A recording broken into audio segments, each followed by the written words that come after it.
Урматтуу Алмаз Акынжанович, менин дарегиме жалпы Кара Суу районунан каттар келип түштү эле. Анын ичинде Кара Суу дүлөй балдар үчүн атайын жалпы берүүчү мектеп бар. Ал Кара Суу районунун Жоош айыл өкмөтүнүн коммунизм айылында жайгашкан түштүк регионундагы жалгыз мектеп атайын. Ал мектеп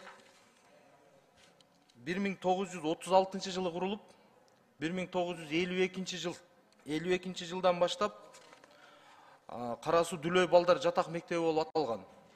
Бүгүнкү күндө Ош, Жалал Абад, Баткен областтарынан мүмкүнчүлүгү чектелген ушу дүлөй балдар келип ошол жерде жатып окушат. 200'дүн айланасында бала окуйт. Ал жерде мектептин эскилиги жеткендиктен аларда шарт өтө оор болуп атат. Себеби райондон 7 километр алыстыкта жайгашкан. Ошондой эле алардын тамактануучу корпустарынан, шыбынан тамчы өтүп, өтө бир ыңгайсыздык жаралып атат да, Алмаз Акынжанович.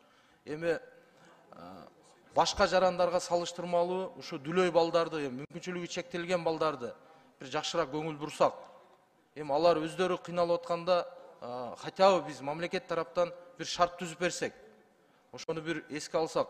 Бул боюнча 2021 жылы дагы бир ыраазычылык айтыш керек, Тышкы иштер министрлиги уюштуруп, Бишкек шаардык дип корпустун сотрудниктери менен биргеликте Катар мамлекетинин элчиси Абдулла бин Ахмед ал Сулайтын мырза барып зыярат кылып, ал жерде ошол жердеги шартты көрүп, анын өзү демөөрчүлүк кылып, жаңы мектеп, жаңы корпус куруп беребиз деп сөз бериптир.